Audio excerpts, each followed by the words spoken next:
been a couple of weeks now since I planted out all my tomatoes, and I'm out here tying them up. It's really hot. They like that though. Anyway, I'm tying them up before we're supposed to get some pretty bad thunderstorms this afternoon, and they're still a little small to reach my cattle panels. I'll show them to you. They last year I did not tie them up when this happened. There was a storm coming, and I just left them because they weren't quite tall enough. And I didn't lose any, but I had several that twisted around in the wind and were like blowing down, and it was not pretty. I ended up like patching them up, but I had to like splint the stems and stuff. So I'm going to show you what I'm doing for the ones that are tall enough. Okay, here's my tomato row. You can see I keep these cattle panels pretty high because we want to have as much growing space as possible. So I've got my little string here, and I wrap it around the main part of the stem, and then basically I'm just hanging them up. See, here's another one right here, and it's just tied up there like that. This one has actually got a lot of space here, but it'll be better for it to not be able to bend in the wind. The other thing that I'm doing as I do this, which I already pruned these yesterday, I came through and cut off some lower leaves, but I did not really focus on suckers, like this little guy right here. He's got to go. Oh, and there's a big one right there. So you just pinch off these little guys, suckers, and then I'll help the tomato grow taller faster, which is what we want at this point because we need them to reach up to their trellis so they can be supported and not blow over in these storms. Now these little guys, these are shorter. I believe this is a variety I started a little bit later, and then they planted just as deep as the others, but see, they're a lot sturdier and shorter, so I'm not worried about them. Wow, and the tags have already faded off. Sharpies do not make good plant labels. Okay, so I'm just going to wrap this around, bring it up, hope my string's tall enough, barely. I'll get it.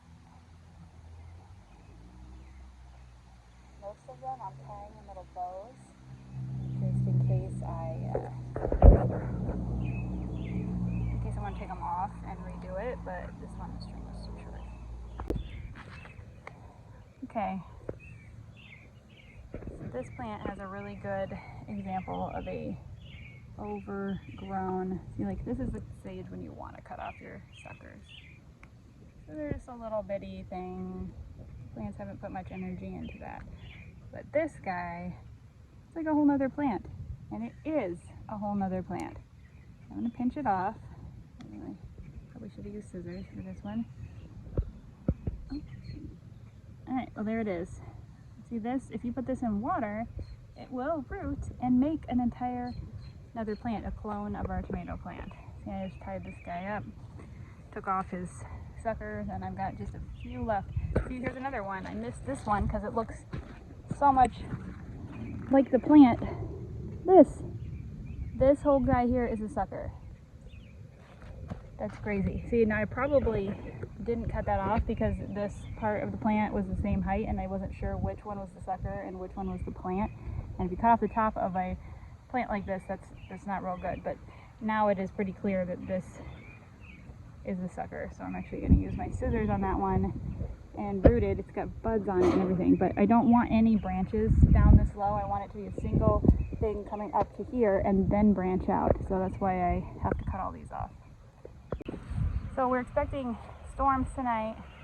Here's my small greenhouse. You can see I've got actually got a canvas drop cloth over it because that I've learned helps when we have like moderate sized hail to protect the greenhouse plastic. So I don't have quite as many holes to patch. I mean, if it was really big hail, it would just destroy everything. But when it's just kind of like golf ball size and just for a few minutes, it's not so bad if I cover the greenhouses. The big greenhouse has the shade cloth on for that reason. This is my cucumber, winter squash, loofah tunnels here that I've talked about in my other videos. There's also a few tomato plants here, and I guess I probably should tie those up too. All this white stuff is that Surround WP that I talked about in my last video, and I started mixing that with neem oil and a little bit of spinosad, I believe it's called. I really have no idea how this is pronounced. Anyway, the neem oil, yesterday I sprayed it, and I'm assuming that's why my plants are a little bit sunburned. A couple of them, I assume that I didn't have it shook up enough and got neem on them without the white stuff, because the white powder, which is in the water at that point, it's like a spray. It's supposed to confuse the plants, but it also acts like kind of as a sunscreen for plants. So when it's like super hot and the sun is super intense, it doesn't burn the plants. But when you don't have it shook up and just spray them with neem oil in the heat of the day, that's different. It seems to be working reasonably well though. I'm finding a few squash bugs, and like, see, this is cucumber beetle damage where they've been eating the leaves. But they seem to do their damage right after big rains, when I don't get out here to respray, or on new growth, which is what that last one was new growth that I hadn't sprayed yet before yesterday. Because some of this actually stays on during the rain. They always say that you have to re-spray it and it's not going to stay on, but it's been doing really pretty well for me. Like, a little light rain doesn't wash it all off. Another thing I want to talk about is my green beans. These are my bush beans. I'm trying two varieties this year. One that I've grown before, which is those lovely looking beans there that look like amazing. Those are dragon tongue beans, and I love them. They taste great. They produce a whole bunch at once, so you can can them, but then they also keep producing like all summer, more like a pole bean would, where most bush beans are kind of just like all at once and then they barely make anything else.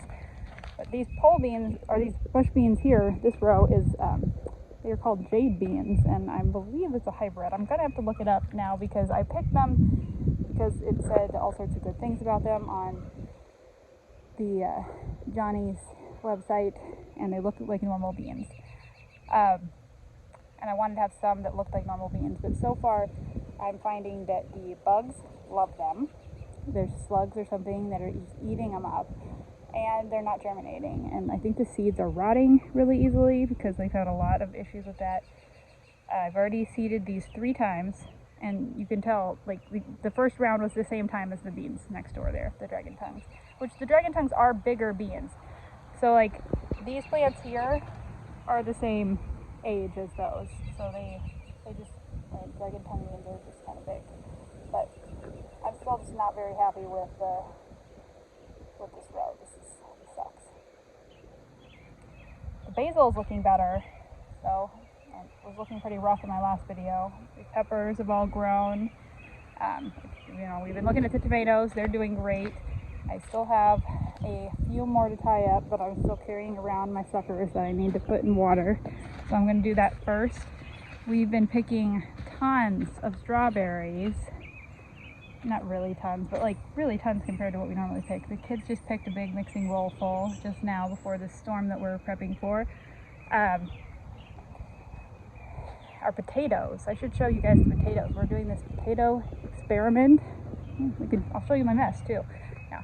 Okay, so we're doing the potato experiment back here by putting our potatoes in weed fabric, because we always have horrible issues. I need to weed eat back here. But we always have horrible issues with Bermuda grass in our potato beds.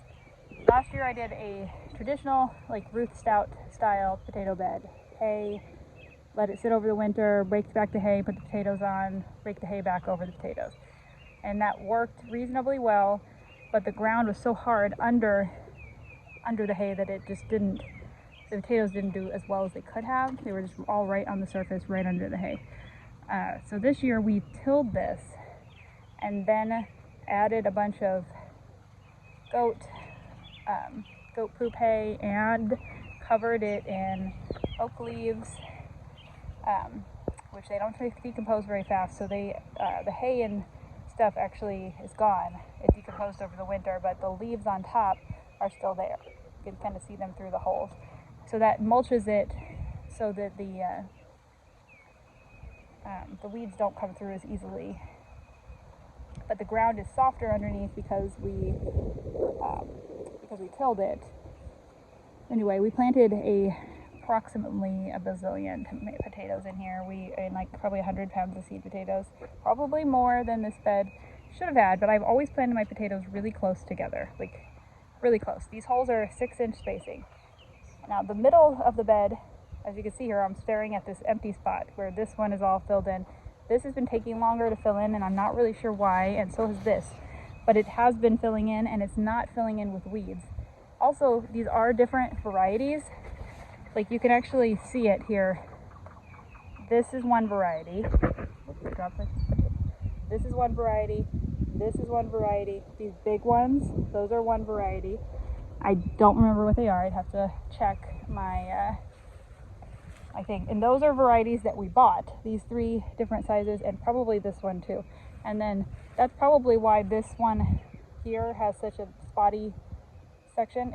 It's a variety that we saved from last year, and they were looking kind of rough. So I'm thinking maybe some of them rotted.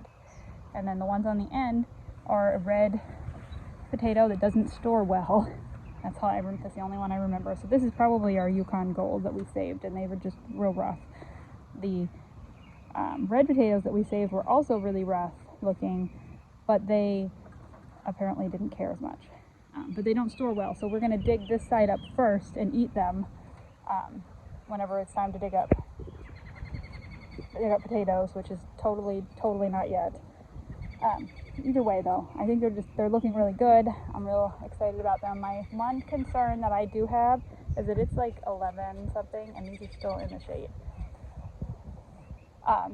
So that's a little concerning. We've got these big trees back here, but they weren't in the shade until recently because those are walnut trees and they don't leaf out super early.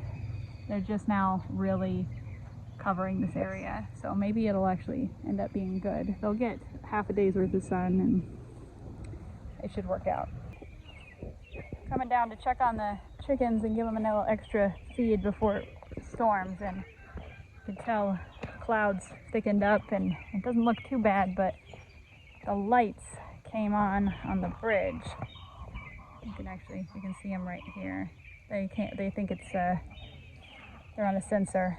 They think it's dusk. That's how you know it's going to storm.